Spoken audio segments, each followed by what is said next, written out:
you kings, queens, and those in between, and welcome to episode 12 of the Busted Lives podcast. I'm your host, Paresh Maharaj, and joining me as usual is Black Belt. Hey. Yo. And for the first time in our young show's life, we have a legitimate guest this time.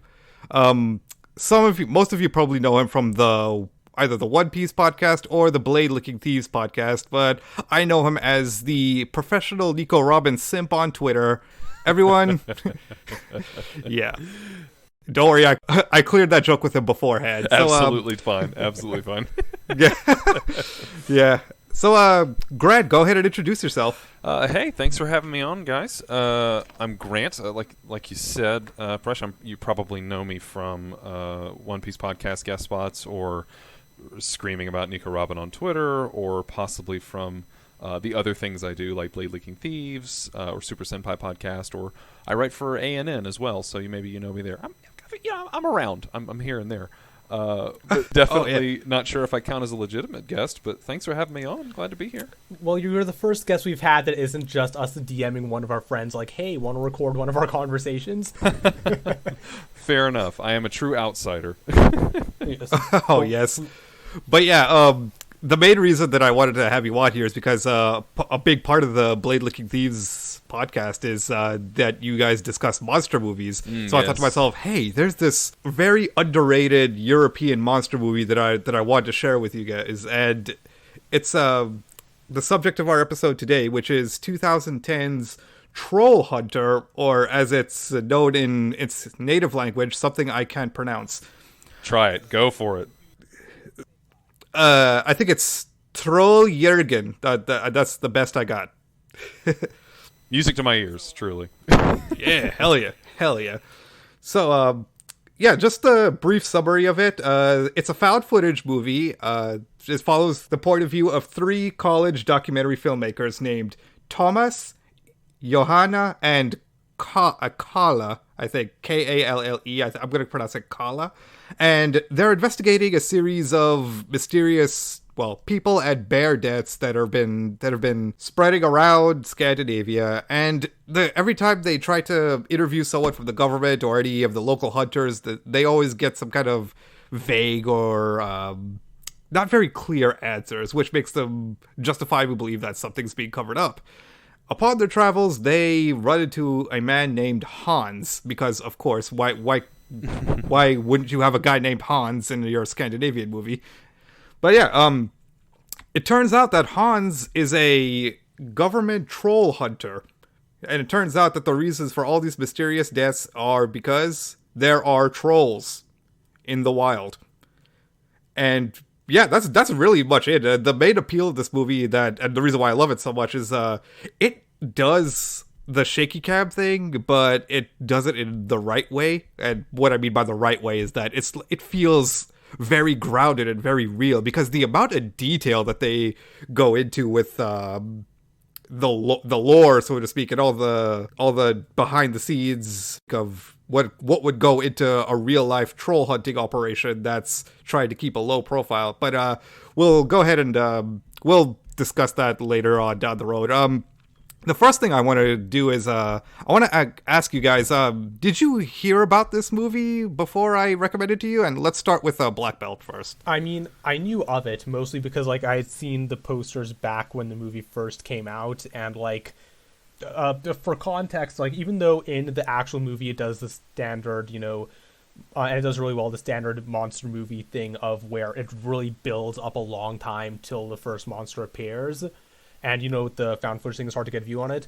The theatrical poster for the movie is actually, the final troll they encounter, standing in the distance as the truck drives up to it.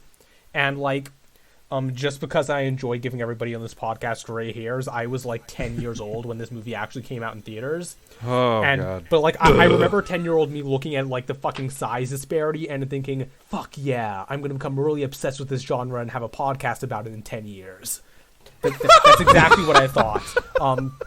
But yeah, no. So I mean, I knew that. I knew it was found footage style, and I mean, I knew that it was kind of a cult classic outside of Norway. And so, going into this movie, I definitely had high hopes, which I will say that I'm one of those people that kind of got a little tired of the found footage genre, but I think this movie does really well. And even though I think for the majority of this podcast I'm going to be speaking highly of it, I will say I think one thing that kind of worked against this movie when it came out in North America in terms of its popularity and critical feedback is that this movie literally came out 2 years after Cloverfield, which again is another found footage monster movie. And like even though like fundamentally they're two completely different movies, I think that like little similarity in genre kind of worked against it in terms of like people like, you know, being super interested in it. All right, good stuff. And how about you, Grant? I know you've kind of dabbled in the giant monster movies like way before you even appeared on here. So did you know anything about this movie going in? About this film specifically, not really. You know, I'm very big into like, you know, Daikaiju films and stuff like that. So, which is its own kind of breed of monster and / horror type film. But I'm not a huge horror guy necessarily, although there's a lot of overlap. So, you know, and this is one of those that I had heard about. I'd certainly seen, like it's been on and off Netflix, I think, you know, more than once. And I've seen the little recommended thumbnail with a little kind of Dutch angle shot with the troll in the distance or whatever. So, like, I was familiar of it existing, and I'd heard some people speak relatively highly of it, but I myself had not seen it. I was not a young suckling babe when it came out. I was a grown man, so I'm feeling very old right now. But okay. So I hadn't ever seen it. But you know, going into it, I had relatively high hopes for it, I guess. I mean, just knowing that it was a vaguely popular kind of indie monster film, so I wanted to give it the benefit of the doubt kind of going in. But I didn't really know what to expect other than I had heard people speak well of it. So. Okay. All right. So we all what I'm gathering here is that we all kind of heard of it, but we just didn't really check it out until, well, for me, my first experience with it was that I first caught it on Netflix. So I'd first heard about it when Bob Shipman did a review on it, and I just thought to myself, oh, hey, I just like giant monster movies in general, so let me just check that out. And then I found it on Netflix, and once I found it on Netflix, I rewatched it at least 3 times while it was streaming, and I currently own it on Blu-ray because physical media is king. Come at me. But yeah, and honestly, for this one, I'd seen it enough times, so for this viewing, I tried watching the English dub, and yeah, I have still had a live action English dub that I like. Yeah, I was gonna say I don't think those usually go well. They typically don't. There's a reason that kung fu movies have the reputation that they do to this day. Right, and so yeah, now I think I could just go ahead and start. Like, I think we all agree that we all liked and enjoyed this movie, right? Yeah, definitely. I mean, for me at least. I mean, here's the thing. I enjoyed it. Y'all go ahead. Y'all go ahead. I'll wait. Oh, okay. Go ahead. No, this is fine. Like, so I'll say things I liked about it, things I didn't like about it. So, like, I enjoyed, like, the way that it approached, like, the found footage genre. Like, I think it did a good job, at least for the first third or so of the movie, like, building up to that first troll showing up. Oh, yeah. I think generally, like, I think most of the acting was pretty good. Like, I think they did a good job of, you know, selling that these were just like a bunch of stupid college kids getting in way over their head. Even though, you know, I'm not Norwegian and I didn't necessarily have the same level of knowledge of Norwegian folklore as, you know, somebody who in Norway going to see this movie, I definitely appreciated what I could tell was a pretty decent level of, you know, respect, I guess, or at least they definitely put in their work with, you know, referencing all of the folklore and fairy tales. I was pretty impressed with the special effects, even though there were a couple spots that didn't hold up pretty well. I think given that this was clearly, like, you know, a low budget indie monster movie, a lot of the monster effects were pretty good. My main complaint with this movie is that the plot kind of meanders during the second act. Like, I understand that, you know, it's supposed to be, you know, evoking the feel of the found footage, but there are just a few too many scenes that are literally just like a panning shot of the Scandinavian wilderness while somebody else talks in the background. And Yeah. I do feel by the time you get to the third act, like everything from like the mine shaft scene onwards is kind of very much the same thing that's happened twice up until this movie, which is like, we're going to talk about a bunch of conspiracy theories for how the government's hiding trolls, and we're going to get to this place, and I'm going to do a thing and kill a troll, and like that's, but it's just like the troll gets bigger each time throughout the movie. So like, it kind of falls into that like monster movie trap where it's like the actual monster scenes are pretty interesting, but the connective tissue just kind of falls flat at times, for me at least. But like the actual, I will say the level of tension I felt at the beginning up until that first troll came out was just really well done for me. Like I legitimately like got a little bit of anxiety watching it. And like as far as the impact of the first troll showing up, it was kind of funny because my first reaction was, oh, it's a lot smaller than I thought it would be. Wait, it's not the troll from the trailer. Oh shit, they're actually going to deal with like multiple trolls in this movie. Okay, this just got more interesting.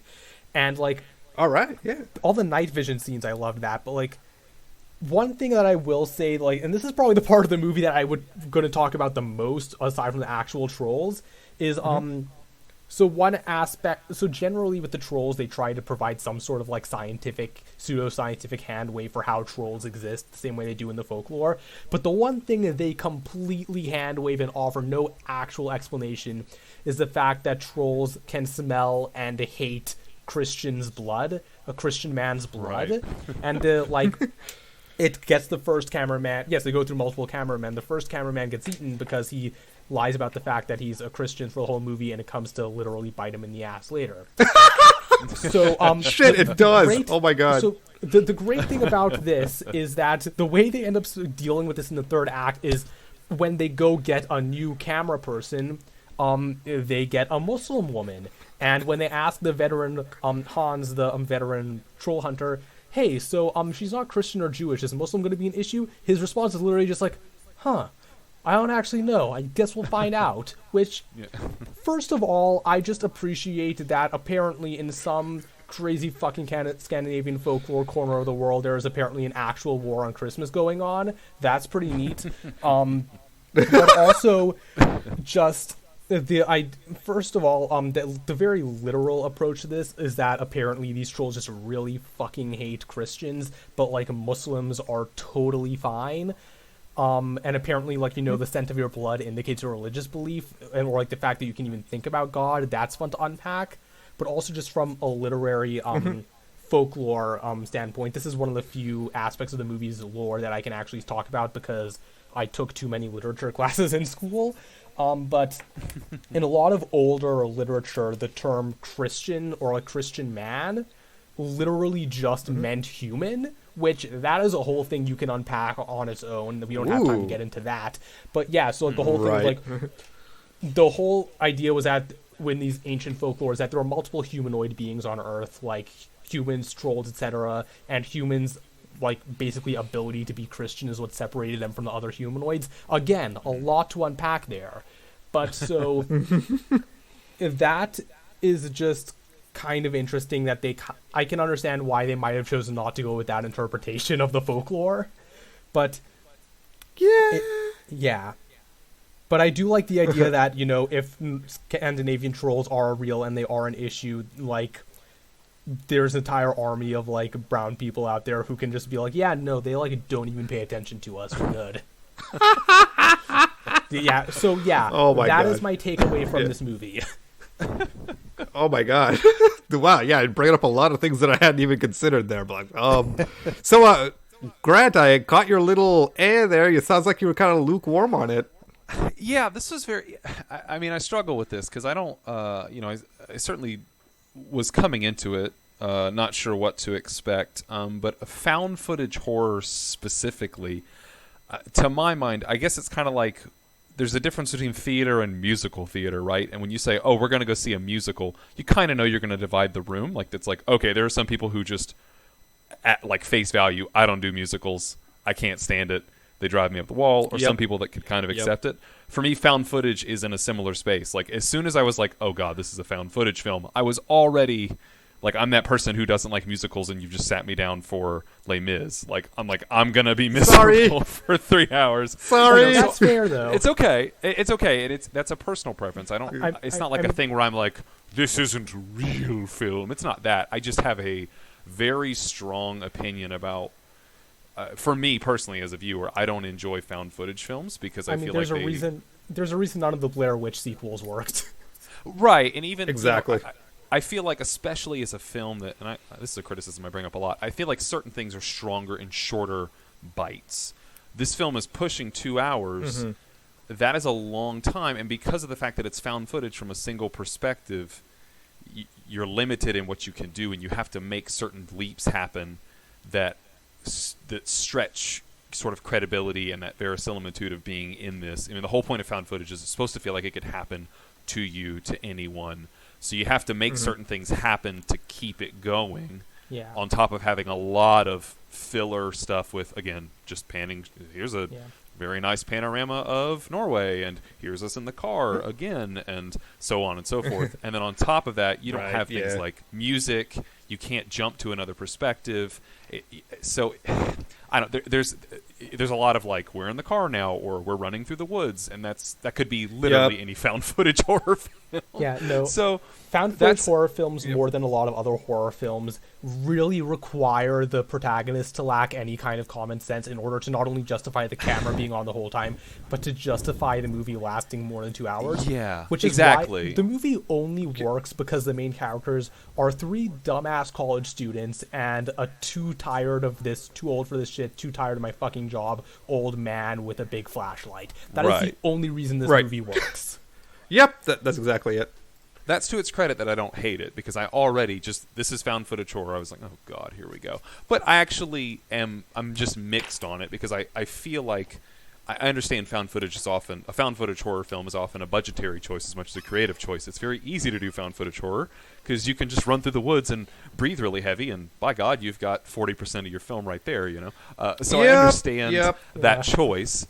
From a budgetary point, but I feel like there's a creative element here too. Again, the college kid angle is fine. That's who goes into the woods, right? College kids.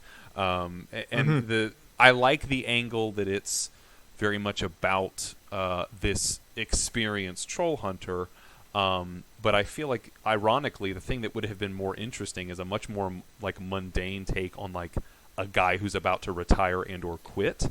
Like, I feel like that's the strongest part of the film, and I actually would have preferred just lean all the way into the mockumentary, almost forget the horror quote unquote elements, right? Forget the monster element, just to be this, this like a series of interviews with the guy who's like, I hate this place, I hate this job, the benefits are terrible, I'm just going to air all the government secrets because I don't care anymore. Like, that would, I think, have been a more interesting film, and definitely. Actually would have made sense with the format rather than we're in the woods again. And there are certain things that have to happen, like, for example, the Christian blood element where the cameraman gets eaten. They literally just replace him 2 seconds later, because what else can you do? Like, it serves it serves as, like, you remember that plot point we brought up earlier? Well, he's dead now, and this new person's here, and could we unpack this element with her being Muslim? I guess, but it's really just to make sure there's another person holding the camera. Yeah. Although, to be fair, I appreciate that they actually went with the cracked camera lens gag, even though it was kind of short-lived. I honestly think it might have been, like, just because, like you said, found footage movies are such, in so many cases, like, both an artistic and budgetary choice. I would have been so interested if the last part of the movie was actually shot on a cracked lens. I feel like that would have added an interesting flavor to what was already becoming to feel kind of repetitive. Yeah, that's another thing too. In order to set up the horror scenes, there's a lot of repetition, and again, because of the experience, they are with the most experienced. I mean, literally, he is the only guy in Norway that does this. Yeah, literally the only one. Yeah, he's honestly, the only guy. Like, one thing that I thought was going to happen that I think would have made the movie really interesting is if Hans had died during the bridge troll fight. I thought that's what they were going to do. I thought they were going to do that too. And yes, viewers, listeners, whatever the fuck people who listen to podcasts are called, yes, they do literally fight a troll that lives under a bridge, and they use 3 goats as bait. Mm-hmm. Get it? Yes. But yeah, no, so in this movie, because like he almost gets killed and eaten by the troll, but doesn't because he knows what the fuck he's doing. But I thought it would have been really interesting if like he dies taking out the troll, and then these 3 kids have to like finish what he started, more or less, or like there's like a conflict between, do we do that or do we just take the footage we have and like just run and make a quick buck? Like I feel like that would have been almost been a more interesting movie. But like I agree with what you said about how like the most interesting about Hans is almost like the bureaucracy and like how mundane all this is to him, despite it being like little, like it's kind of like this is a total out of left field comparison, but it's kind of like John Wick, where like the most interesting thing about it to me isn't necessarily like the absurdity of like the violence and action and everything, it's how mundane it is to everybody involved. Like, nobody in John Wick cares that they're in an action movie because this is just another day on the clock for them. And it's like Hans doesn't care that he's literally the main character in a monster movie. He's just, a fucking underpaid, underappreciated government employee. Right. Yeah. The hours suck. The pays suck. I'm done. I've been doing this for 40 years. Yeah. And that's the thing. There's some interesting elements here. I feel like the movie because he's so experienced, the movie doesn't really... and he's so... both, I guess, in terms of just his line delivery, being an old man, and also just like the fact that he's the only guy in the whole country that does it's been doing it forever. He knows what he's doing. It feels like there's zero tension to me in this whole film. At no point was I really concerned. And even the things that you see, I seriously felt no tension in this film, like not at all. I mean, I will say the scenes where I felt tension were the scenes where it felt like Hans was in danger. I know. But when he was... I thought the bridge scene, I thought, oh, he's dead. Here we go. Yeah. Like, these kids are going to have to figure out what to do. They're going to be rifling through his notes, trying to figure out what to do. Like, I was like, here's when the movie's going to kick off. And I was like, oh, no, he's just there. Yeah. And he just handles everything. Yeah. I was like, oh, okay. After that, the only other scene I felt like real tension was like during the fight with that final Jotun, the final giant troll, was like... when his batteries were running out on his giant UV light, like that was like kind of a, oh, what's he gonna have to do to take this thing out feeling. Yeah, and honestly, like the abandoned mine scene, that's honestly my favorite scene in the entire movie. Oh yeah, because that I think is the peak of the movie. Like I think the biggest detriment to the movie is the fact that it keeps going for another 30 minutes after that scene. Honestly, though, like with them like farting in the cave, I was just laughing. Oh no, that was funny though. That was just dying again. I was like, okay, I'm kind of feeling it, and then it's like, I was just laughing from there forward. So, I guess that's the thing. There was a literal tension release there. The only time I was about to feel it, they just fart on him and eat him, and I was like, well, that's pretty funny, actually. Yeah. Also, I feel like some of that tension was like lessened by the fact that they so blatantly foreshadowed that the cameraman was a secret Christian. And they telegraphed that like really secret bad. Christian. It sounds like a totally different movie. Like that's the other Christian. That's the other thing too. Like it's really interesting that this guy's super experienced and on his way out. I almost feel like it should be a series of interviews with him and not about the monsters. It's really interesting, the supernatural element early on. Like, are any of you Christian? Or any of you believers? Like, whoa, they can smell your faith in your blood. What a cool idea. The rest of the film, though, just goes, they're just animals. They eat their tails and fall down hills. They'll hump tires, whatever. Like, it's completely mundane and blasé, which makes it like, so what's the point of that? And then later it's like, okay, there's this interesting element with, oh, she's a different faith, but there's Esau in Islam. Maybe like there's another. Like I don't know. We'll find out, and it doesn't matter. Like it's like that's to me. It's like that's a really interesting supernatural hook you could pull in. That is just completely. It's the most interesting thing about the trolls, other than their size. And it's like we just completely leave it by the wayside, and no one cares, and it doesn't matter, except for the one guy who dies, even though he got farted on, and it's funny, and it's telegraphed for 100 years, or like the one guy gets bitten. I mean, this is classic monster movie logic. This guy gets bitten. Oh yeah. Oh, it's probably fine. The whole time you're like, he's about to spout 4 heads. Yeah. This is going to be so ugly, and they're like, my God, he has rabies. Oh yeah, that's the big plot twist at the end is that the reason the trolls are like becoming characters in a monster movie is because all of the trolls have rabies. Like, you guys remember when Godzilla tore down all of Tokyo because he had a bad case of scale lice or whatever the fuck lizards get? Remember that extremely I can't even think of an adjective to make fun of this. It's just that's what and the thing is, they even like it ends up being a red herring, but they do kind of tease at the beginning where it's like a thing on the radio is like, oh, animals are acting differently because of global warming. I was thinking, oh, cool. There's the social commentary that they're going to tie into this monster movie, because that's what these things usually do. Like, the monsters are almost a allegory for climate change and, like, urban sprawl fucking up the wilderness. And, like, they do a bit of that. Right. Han's talking about how, like, the moment he became disillusioned with hunting trolls is when he was forced to, like, wipe out an entire tribe of trolls just so they could build a highway. Like, that was a cool moment, but then they're like, nah, it's rabies. Which, like, aside from the, like, unaddressed drama of the main character now having rabies, and Hans just not giving a shit. Like, he doesn't care. Really add, and honestly, it would have been better if they just never actually reveal what it is. That was my thing too. They took the one interesting, like, that's an interesting angle. What's going on? Is it climate change? Is it urban sprawl? Is it a combination of the two? Is it a breakdown in these power things? Nah, they just have rabies, I guess. Yeah. Hey, I've got rabies too. We need to get to a hospital. I've had it for like weeks. I gotta jump my car. And it's like, oh my god, what's he gonna do to stop the big monster? He's just gonna jump his car. Okay, like maybe there's gonna be some central conflict where like the Jotun represents this towering monster, and I regret what I did 40 years ago. Like, nah, he's just gonna flash at a bunch and he'll die. Although the whole thing, it's a super relief actually that he's dead. We don't care. We're glad he's dead. Like, there's a lot of conflict there that I'm like, what?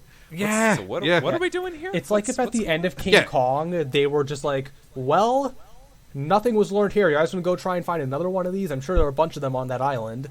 Or if at the end of Godzilla they were like, well, clearly the only way to stop Godzilla from coming back is to be prepared for the next one to come back. Want to build more nukes? Right, yeah. It's like all we learned here is that we're really good at killing trolls.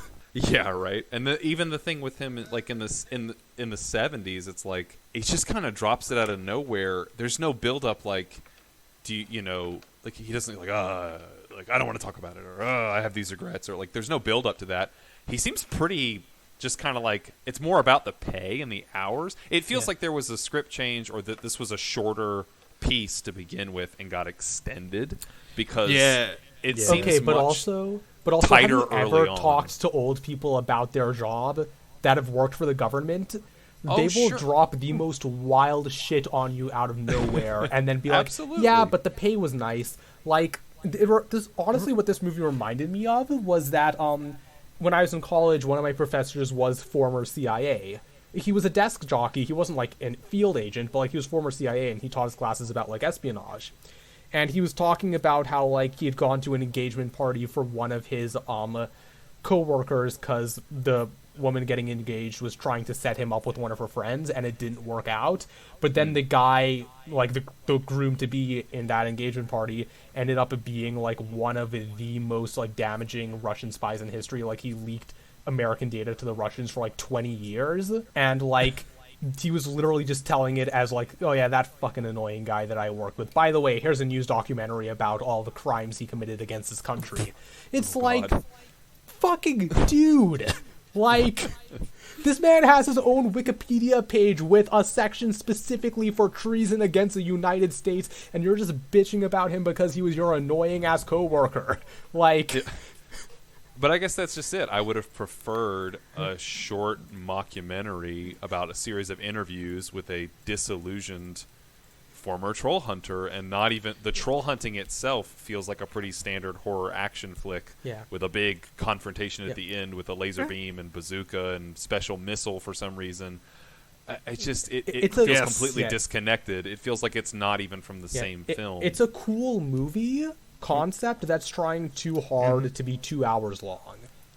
Yeah. Also, and this goes back to the whole found footage concept. I've never been able to wrap my head around the idea that, like, if you drop some fucking creepy-ass, like, footage that's basically borderline, incontrovertible evidence of a crime happening on the foot of any random-ass film studio, they'll be like, oh shit, hey, do we have anything for the July slot?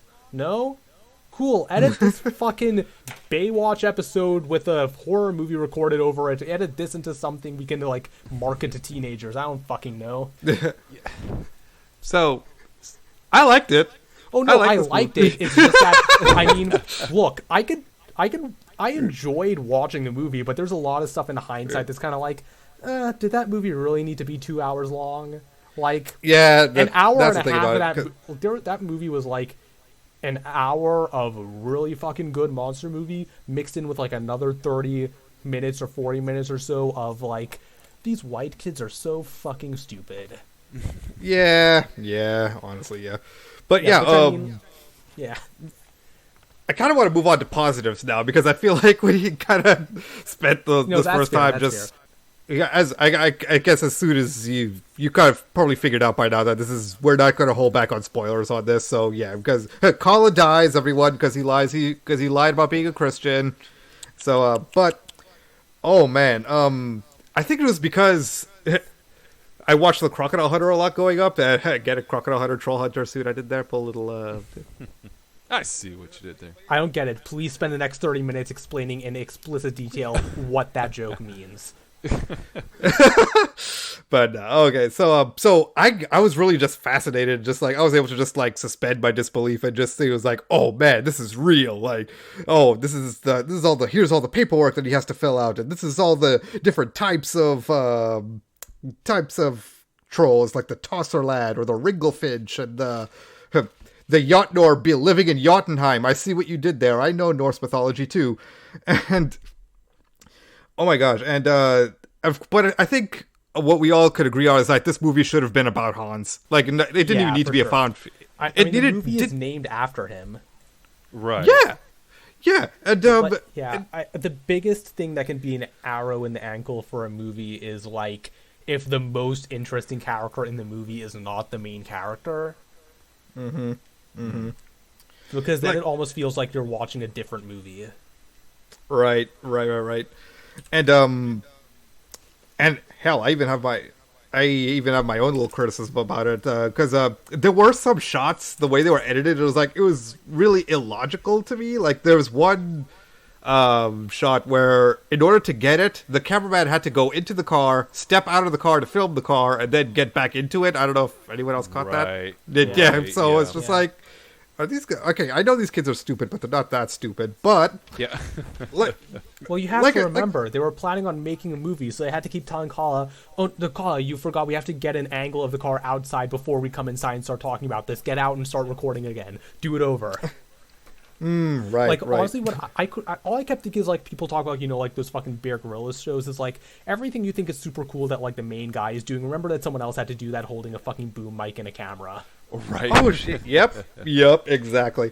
But yeah, just to heap more praise on Hans here is just like I really I have no idea what this guy's name is. I completely forgot it, but the actor I think he did a pretty solid job. And like obviously the best performance in the movies, judging from how much we all say, "Hey, why wasn't there more Hans?" And oh my god, that scene where in the diner where he's eating breakfast and just explaining, like I said, the different types of Ringlefinch and the different types of trolls, and then later on where he tells that, like, because you notice when he tells that story about the troll that ate his own tail and rolls down the hill, like he doesn't so much as crack a smile when he tells that extremely funny story. So it's just like, shit, what has this guy gone through to make him so jaded? And then he tells the story of having to massacre the entire family later on, which, yeah, I think we've all made our feelings clear on that. And then, of course, I mean, I'm one of those people, that meme on Twitter where it's just like, someone claims to hate cliches, but then they list a cliche that they really love. Oh, Right, yeah. Yeah, so for me, that cliche is the giant monster chasing the heroes who are trying to drive away cliche. I eat that shit Jurassic up. Park thing with the rear view mirror. Yeah, like I eat that shit up. So I guess I accept all the criticisms that you guys are launching at this movie. I'm mature enough to just take it and take it into consideration because frankly, you're actually giving me a lot to think about this movie now. But That's what we're here for. Yeah, I throw all that shit out the window just to see. I still go like, whoa, holy shit, when that hand comes down and swats the car. Like, oh my god. Oh no, that's still cool. Yeah. It's still cool, yeah. Yeah, the part, I think that's part of the tragedy of it is that, at least for my viewership, because I just watched it now, or this is my first viewing, I should say, is that the parts that work, like there's a lot of great ideas here, and the parts that work really well work great. Like again, the scene with Hans in the diner, or just like he's sitting there, he's like, here's the forms I have to fill out. Like it would be funny to have this guy who's like, I'm being, complaining about like, Norway is X many square kilometers, and I'm the only guy they got, and I got to fill out these forms every time. They don't even give me a secretary. And when they changed the forms in '83, you had to do it a whole different way, and I've never been able to. Like that would have been, I think, really, really funny and an interesting way to frame the whole giant monsters. No, giant monsters are cool, but I guess. Yeah, I know. One thing I will say to this movie's credit is it manages to make the monsters feel really threatening, despite having a relatively low body count. Yeah. Yeah, I think literally only 2 people die on screen the entire time. Which also at the beginning of the movie where they had those like bear hunters, like I thought for sure there was going to be a scene where they like get attacked and massacred by the first troll they run into. Because they're kind of just only there to like establish that like bear killings are being used as like the alibi for the trolls showing up. See, again, I kind of felt like there was no tension with the monsters. Like, I think they're cool to watch, and I find them really interesting, like, all the lore stuff about them. Like, they eat rocks. They don't have to be all that smart. Like, it's kind of a funny take on them, and especially because Hans himself is not, he's an older guy. He's not an action movie hero, so he's kind of like, walk over here, turn on the light. All right. Get behind the truck. They're not, all that kind of workaday stuff about it. And I guess up until the last scene, when it's like suddenly Finn and his guys can make people disappear, everything about them beforehand is like, it's nothing. Finn, it's Hans, it's the veterinarian lady who maybe there's a bit of a flame there. Okay. But it's like this whole conspiracy is 3 people. And it's stuff like Finn going, "Hey, don't record." They just keep recording, and he's like, "Man, I gotta put on my bear socks. I don't have time to keep you from recording. This conspiracy isn't worth it." So it feels like there's just no threat involved. And even the cover-ups are like, there's like 50 people out here going, "These are really big tracks for a bear." They're like, "Well, it's like a Russian bear. I don't care. I will say that is go? super funny. They have these, that once they have like the fucking Polish painters or whatever bring in a bear carcass from the planet. They're like, this is the wrong fucking species of bear. He's like, it's fine. And they're like, look, you do a bad job, you get a bad check for your bad bear. Like all that stuff is really funny and is really smart. Like I think it's really great. I think that should have been more of the movie, like you said, like the bureaucracy and the actual like conspiracy theory. But like I'm basically pitching The Office, but Norway Troll Division, where it's like, like work is terrible, the hours are bad. Let's all make the gym face at the camera. We were actually talking about this in our other Discord. Me and Paresh, how there totally needs to be like a Office style thing that's just about like fucking insurance agents or regular people in Tokyo dealing with like kaiju battles or whatever, but like it's a total regular everyday like annoyance. Like, yeah, sorry, I'm going to be late. One of Ghidorah's heads is blocking I-85. I mean, not to be the guy that's going to recommend a thing, but there is a show, Die Guard, that is basically that. Like, not only do they pilot the giant robots, they have budgetary issues. They have to fill out paperwork. There's a whole, like the first battle, like the robots haven't been used in so long. They're like, oh my God, they took the AC out. There's no AC in the cockpit. It's so hot in here. That sounds amazing. I just looked it up, and after this gets done, I'm going to find a way to watch it. Also, it has a killer opening theme that is an earworm. You are going to be singing it for the rest of your life. But anyway, that's neither here nor there. I think I feel like that tone of the film, the sort of like that stuff works so well because it's so unexpected and very well thought out. You've got all of Hans's like I don't know, like all the stuff where Hans's sketches are like really detailed and nice. It's almost like I was expecting stuff with him like, I wanted to be an artist, but I fell into this, and I kind of always regret that I didn't become one. Like I was expecting all these other things, but then we kept having to go back to the kind of standard action horror movie stuff that I was like, well, okay. But I feel like there's a great film in there. Like I feel like they kept hinting at it. And I'm like, that's such a strong idea. Yeah, there's a great film in there. It's just that the college students are really bad at interviewing, so they never ask any interesting questions. So yeah, okay, yeah, so yeah, that's actually a really good point. Just it should have been just like it would have been a lot, or would have been a lot better if it was just like The Office but kaiju division. So what we're getting at here is that the Trollhunter movie should have been about the Trollhunter, not the Trollhunter's shitty college entourage. And even then, they just kind of, I don't know, they're, tell me one defining thing about the college kid characters, like, other than that they are college kids and there's the Christian blood thing, like... Dude, my notes for this movie only take up half a page. Well, you're asking way too much. I mean, one of them got rabies. I mean, even by college student standards, that's kind of fucked. It's just like they are not interesting characters. I think you could have made them more interesting. I mean, they seem pretty experienced, relatively speaking. It's also like never super clear why they're making this movie in the first place. Like we know they're college students, but it's like, what was their original assignment? Like, right. Like, I know film students are fucking weird, but did they really, like, decide, I hear there's this weird fucking homeless dude up in Oslo who might be a poacher or a serial killer. Let's go harass him with a video camera until he tells us his life story. Actually, no, I finished saying that. I take that back. That's definitely something college students would do. Never mind. Yeah, but I feel like they could have leaned more into the fact that they're, like, they never... I mean, they get scared sometimes, understandably so. Yeah, but they don't ever really feel... I think you could have leaned a lot more into the fact that they're, like, not good at making film.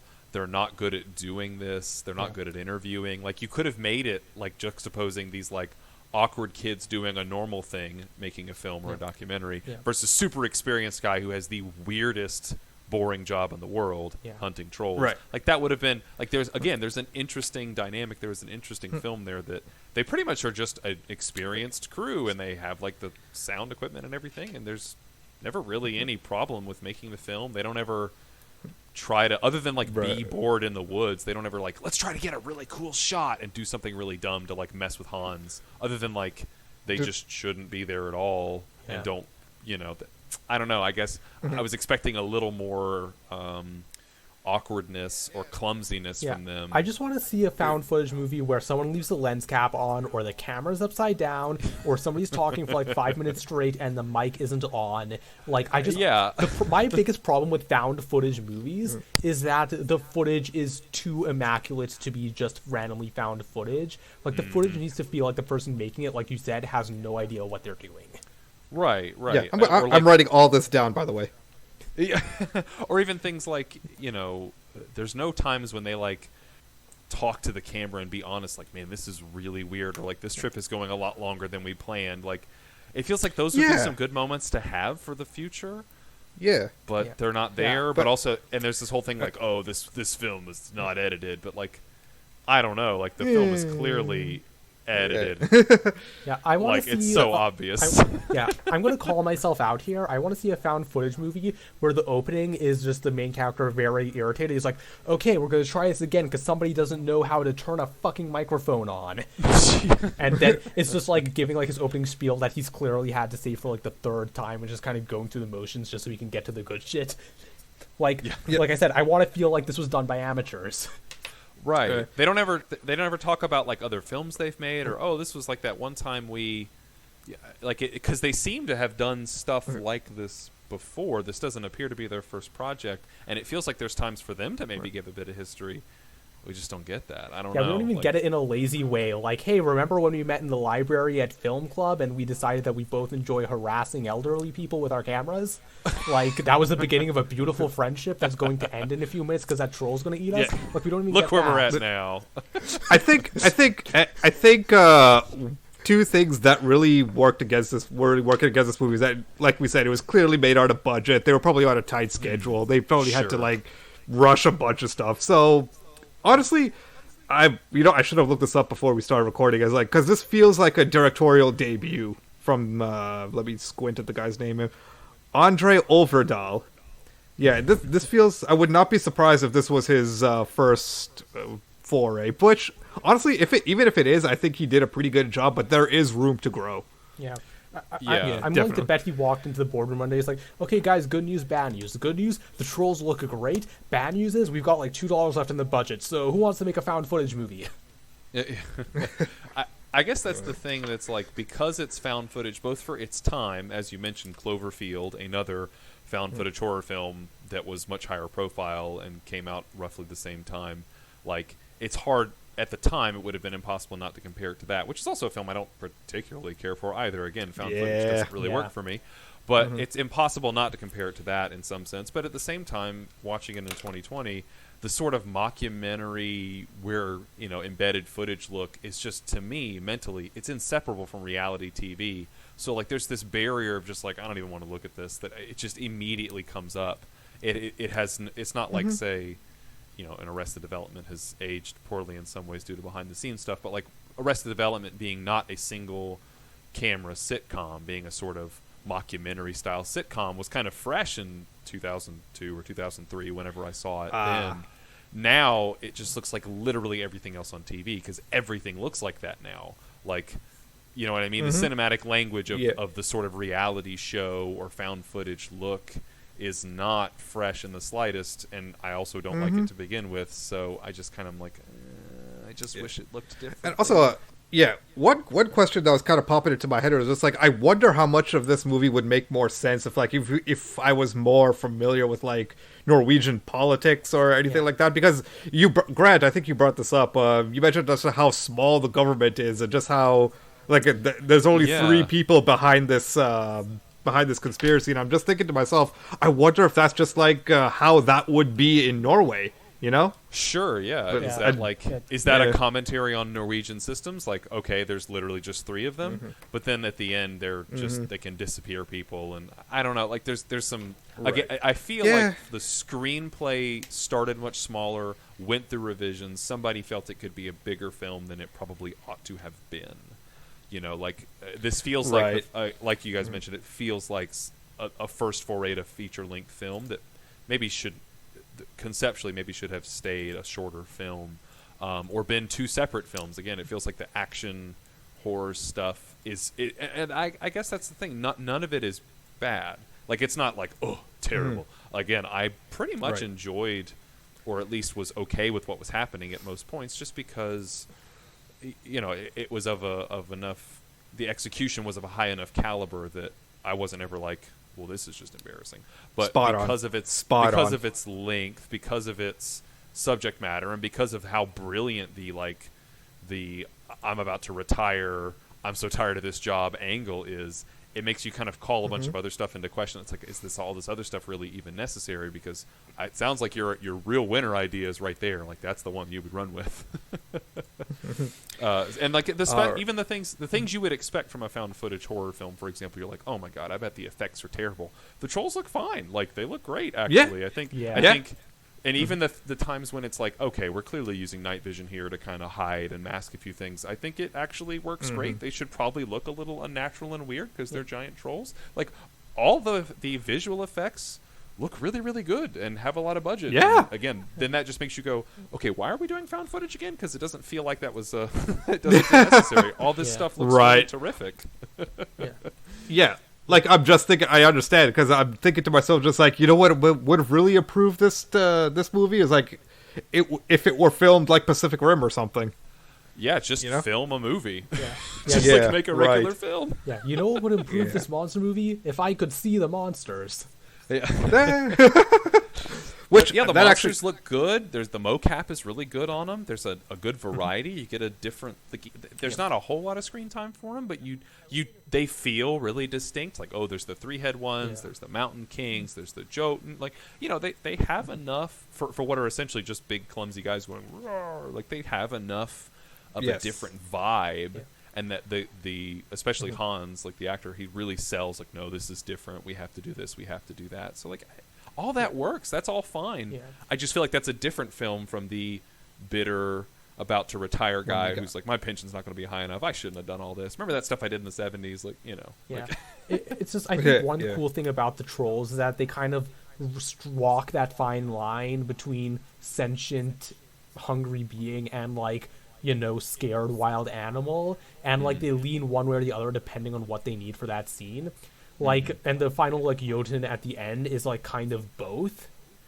Like, Granted, I do feel like it's a little bit lessened by the fact it's like, yes, poor majestic creature. Too bad you have the same disease that killed my fucking dog. Boom, headshot. I feel like the majesty of like, you know, wilderness being overtaken by like power cables and whatever is kind of lessened by the fact that like the entire like plot is summed up by like a fucking phone call you only hear one end, where the main character is literally, this is the way it plays out. The main character picks up Han's phone and he's like, "Hello? Hey. Wait, what do you mean rabies? Hey Hans, the trolls have rabies." And then Hans is like, "Oh, of course, that's why, blah, blah, blah, blah, blah, blah, blah." And then the girl with the boom mic is like, "Wait, shit, doesn't that mean you have rabies?" Like, it's just... And Hans is just like, "Questions for later. Yeah. I don't have health insurance and neither do you. Help me jumpstart my car." Like, what? Like, the problem with Hans is that, like, he's, like you said, he's in the wrong movie. Like, this, like, doesn't give a fuck, too tired for this shit old man should be the main character's own movie, but he's in this other, like, found footage horror movie, and, like, everybody else is just kind of left in the dust of, like, what the fuck is he doing? Yeah, like, just imagine if all this entire movie was just Hans finally having enough shit and just filming everything on his cell phone. That would have been way more compelling than, like, these kids, than him, like, suddenly in the span of one troll attack going from, "You stupid kids, get the fuck away from me, why are you stalking me," across the country to, "Okay, I want you to record literally everything I do in the next 72 hours because I'm so sick of the government." Like, Yeah, you would yeah, think that was that kind he of... would have been, like, a jumping at is like, "Wait, kids with no self-preservation and a bunch of camera equipment? Shit, you want to go on an adventure?" Let's I go. feel like I feel like the other that's another problem too with as the movie goes on, as things like the more time you have with it and the way it's framed starts to creak under the length. Initially, you get the sense that like this is a super underfunded agency. Like Hans and Finn almost have a sort of conspiratorial aspect. It's like, all right, how are we gonna cover this one up? Get the bear paws out of the trunk, and oh my god, they brought a really crappy. It's the wrong bear.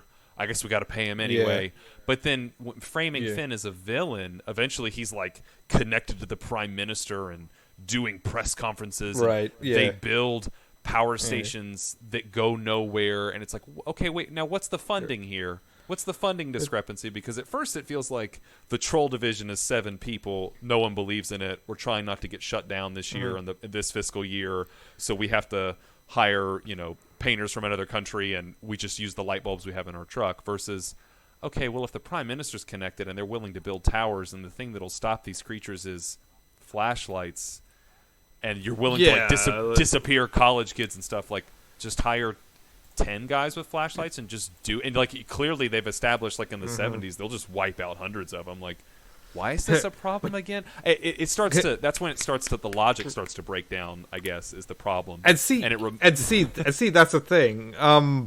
They're trying to walk a fine line between saying, this is a thing that's been hiding right under our noses, but you also have to be competent enough to be well. You have to have enough good funding to be competent, quote unquote. So yeah, that is a really tough tightrope walk to walk. So, but and I feel like it tries to have both. It tries to be two different things, and I don't buy it. Like, is the conspiracy? It's real. We're ignoring it, and we only have 2 people trying to fight the good fight for decades, or is the conspiracy far-reaching, omnipresent, can disappear people? Like, okay, which is it? Exactly. Is it, which is it? Having both of them undercuts the stronger of the two, which is, it's a shoestring budget, and it's just a couple of us, and we're the same people that have been doing it for decades, and we're all really tired. Yeah. Like, one of us is a vet, but also, I guess, looks at the blood sometimes. Yeah. So.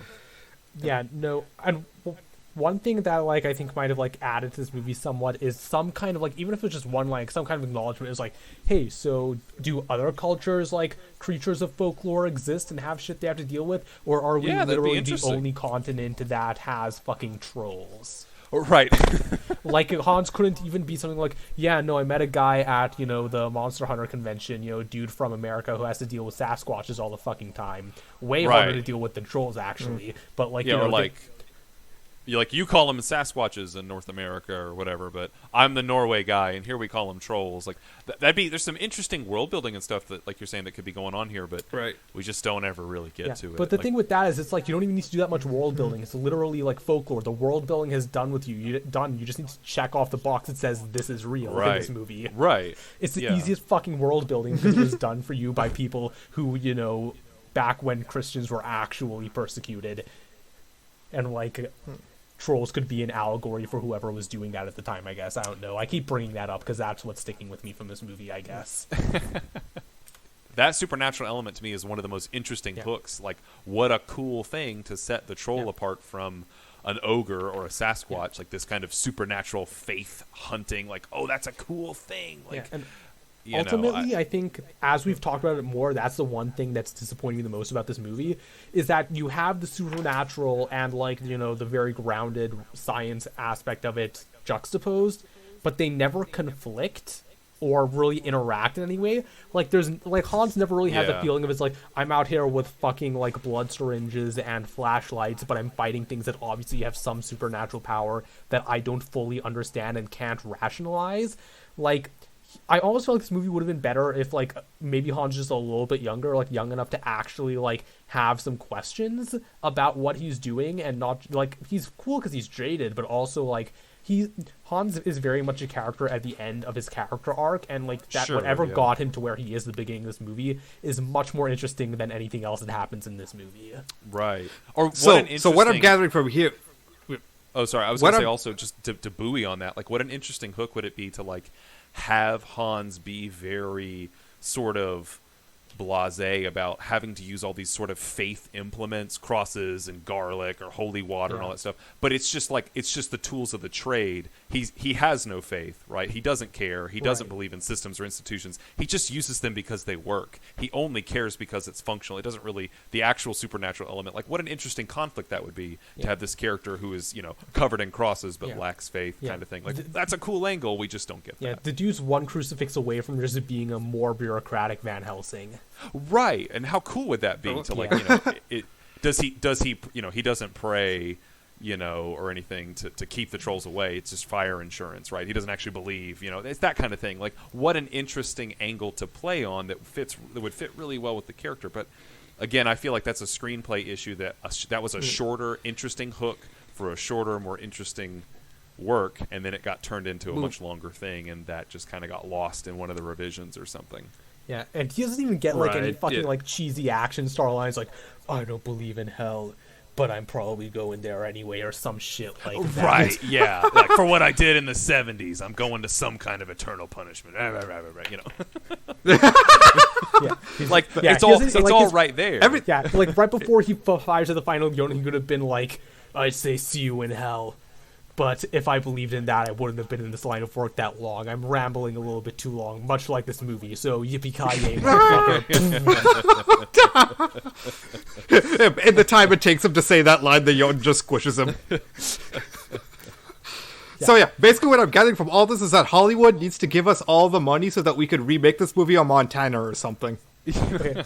You can probably just edit all of this out, but, like, literally, like, after I watch this movie, I, like, literally was like, okay, but how would I do a found footage horror movie? And, like... Right, I guess I feel like Hans is this really interesting central character, and everything around him is super well developed, really well thought out, interesting and engaging, and it's like look at, it's like this immaculate steak we've cooked, and now prepare for me to slather it in ketchup, and you're like, It feels like that's for a different dish, folks. Like, why are we doing anything else? Like, clearly this core is really, really strong, and, like, you could make a 2 or a 3 hour film about him, or this kind of mockumentary series, or a whole show about it or something. Like, there's enough there to really, really work with. But then it's like, I guess we have to do the stuff. Here comes the big monster. I get on the back of the truck. It almost feels like a very Hollywood ending. Like, get on the truck and fire the machine gun. Oh no, here comes the bazooka. Yeah, all that stuff just feels like. And then end. Yeah, like, why is he doing this again? And he feels no remorse about it. And he just walks off in the snow. Yeah. And then Finn, the guy that couldn't get the right. Like he's the guy who's putting the bear shoes on out of his trunk, and now he's making people disappear. It just like, is this the same film anymore? I don't know. Maybe Right. Norway has the same issue as America, where our government is just wildly irrational about like where money is allocated. Like, well, it looks like our disappearing teenagers into the Norwegian wilderness budget came in, and that's like $5 million. By the way, here are your fucking bear shoes. But see, even then, if you can just disappear those kids, I just don't understand. And like, I guess the ruthlessness from Finn, we don't see anywhere else in the film. Early on, it's like, Right. don't record. Oh, I'm going to keep recording. Okay. Well, Like, here's he's the this galaxy pushover bureaucrat, and like, Here's the galaxy brain strats, though. Instead of just like disappearing these kids before they can finish their movie and just like waiting for the next group of idiots to show up, let them finish the movie, then disappear them right after they drop off the film somewhere, then have that film get edited and released as a found footage that everybody just assumes is fiction, so you cover up the conspiracy by revealing the conspiracy. see, Genius! For the guys that couldn't even get the right bear, though, I just don't buy it. Like, I don't buy it. To be fair, that's what you get for outsourcing. But that's what I'm saying. I feel like they would have I don't see it. I don't see it. Like, I will say, I don't buy that bears are hard enough to find in the Scandinavian wilderness that you have to fucking outsource your bear carcasses. Yeah. If you establish that, like, it's a real world thing that, like, government sanctioned bear hunters are a thing in Norway, you couldn't, like, borrow one from one of them. Like, oh, what? Is open season on bears? Yeah, I'm just gonna, like, stockpile a couple of Smokey's relatives real quick and just keep them over here in case the Yoden Smokey's comes out. relatives? Distant relatives. They're Norwegian. He probably doesn't even talk to them anymore aside from birthdays. It doesn't matter. Oh, God. Why are we just suddenly delving into Smokey the Bear lore now? I'm confused. It feels like a completely different thing that we were talking about in the first 2/3 of this episode. Much like this, well, no, not the same thing. No, kind of like the movie where it kind of goes from found footage to just like, yeah, I'm just a grizzled Van Helsing killing trolls because like I've been too jaded to like feel bad about this. All right, so I kind of get the feeling that we're kind of talking in circles now. So just to sum up, well, I think we've kind of answered this question already, but how do you think this measures up to, say, the likes of like American-produced monster movies like Kong Skull Island, King of the Monsters? Because I think a lot of the criticisms that we leveled at this could also be applied to those movies, but I feel like it's the visual flourish that really elevates them above this one. What do you guys think? Well, starting with Grant. Let's start with Grant. Yeah, I was going to say, I'll let Grant go first on this one. That's tough to call. I don't know if I'd put this... I mean, because it's a found footage film, I sort of automatically put it in the category with other things like your Blair Witches and Cloverfields and stuff, which I enjoyed this a lot more than most other found footage films that I've seen. Right. Although I wouldn't necessarily say, like, I definitely super enjoyed that and can't wait to watch it again. But I think part of the tragedy of it is that I see there's so much in there that's really good. Like, wow, these are great ideas you could run with. And they're clearly well thought out and they're present in the text, but then I feel like other parts of it pull away from it. So, but comparing it to something like, you know, Godzilla King of the Monsters, that's a whole different budgetary scale. That's a whole different, you know, that's got King Ghidorah locked in the ice at the Antarctic. It's time to have a wrestling match while Black Hawk helicopters fly through the explosions. That's a very... That's tonally like a whole other scale too, right? Like that's, you know, and this is also 10 years ago before, you know, I mean, I guess you would probably credit 2013, you know, Pacific Rim with really, really pushing the big, or maybe War of the Worlds. What was that, 2011 maybe? You know, somewhere in this time frame is when the big monster movies kind of started to come back in vogue a little bit. You know, it's a little before those, which, so I can't really, I don't want to put it up against those or certainly anything now, 10 years down the road. It's not, you know. Oh, yeah, of course not. Yeah. I feel like that's not really a super fair comparison, but I feel like it's a good little film, and I feel like the strengths are there enough that, I guess I think what's interesting is that this film, even though it's trying to do, I think, too many things and doesn't quite pull them all together by the end, the things that it tries to do and it does well are unique enough and distinct enough, again, the Trollhunter parts, that are really, really distinct compared to those films. You don't really have this kind, again, this sort of, this is just my 9 to 5 type character for a Monster Hunter is a unique kind of pitch that we don't see a lot, certainly not in a Hollywood style film, anybody who knows anything about these monsters in these films, is usually some grizzled either military guy who's, he's there to kill him, this is his life, he's a true believer type, or you have these like scientists who are like, no one listens to me, I've got the charts and I've been screaming about it and no one will listen, sort of what was this I'm blanking Breaking Bad guy, the Bryan Cranston or the Bryan Cranston in the 2014 Godzilla, for example, like no one will believe me running around and in these zones he's not supposed to be in and stuff like it. So you don't really have this style of character. I think the hunter who's a little jaded is an interesting angle, and who's been doing it for decades, right? I mean, he's been doing it for 40 years. That's an interesting character that we don't really. That archetype is very interesting that these other films don't have, and I think is what makes it stand out by comparison, because you don't see I can't think of an analog in a Hollywood style film. Yeah, and honestly, Godzilla 2014, speaking of movies where the wrong person was the main character, Bryan Cranston. I enjoyed this a lot more than 2014 Godzilla. I mean, that's not saying too much necessarily, but I enjoyed it a lot more than that. Yeah. I enjoyed this more than Pacific Rim Uprising. I still haven't seen Uprising, so I can't say. But you don't take your time with that one. Okay. I mean, my thing with this is like I enjoyed it. I think the parts that are good are really good, but I think there's a lot of either missed potential or just clutter that could have been cut. And like my take, I guess if I had to sum it up, I liked it, but I wouldn't pay to rewatch it. Yeah. Like I'd probably once I can go outside without feeling bad about it, I'll like go to Paratia's and we can watch it on DVD. But like I'm not gonna pay to rewatch this anytime soon. Like I wouldn't discourage anyone from watching it though. Like if they hadn't seen it, I wouldn't be like, avoid it. Like that's the thing. Like if you like found footage or you like monster movies, it's an either or. If you like either of those genres, you will enjoy watching this movie. Sure. Yeah. Yeah. Yeah. So that's a good stopping point right there. So just to sum up, it's good enough to recommend. Like I said, I say this currently holding my Blu-ray of the movie in my hand. It should have been about Hans, but hey, we love it, but it's a healthy love, and don't ever turn your brain off, kids, because that just means the movie is enjoyable if you're dead. And that's how I'm going to end that.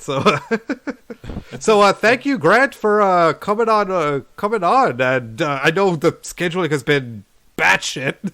Yep. Yeah. Thanks for coming on, dude. We loved having you. Yeah, it was great being on. Thanks for having me. This month was not my favorite month, to put it mildly. Some real life stuff's going on, but thanks for working with me to make it happen and having me on. It was a blast to talk about the film, which again I liked but didn't love. Yeah. Yeah, which is fair. Yeah, well, I mean, my thing with these kinds of, episodes is that it's boring if we all agree with each other. So I'm glad that you brought, a different take, and, I think you really spurred on a lot of the discussion there with your opinion of it. So, again, I think it worked out really well. Yeah, all right, so Grant, where can people find you on social media or even your written works? Okay, so all the various places you can find me, at Grant the Thief on Twitter if you want to see just the worst jokes at all hours. I'm always delivering just the bad content. Not true. I also do my One Piece threads on there, which are probably my big claim to fame, where I break down manga panels and stuff, and I'm behind on that because I'm behind on everything.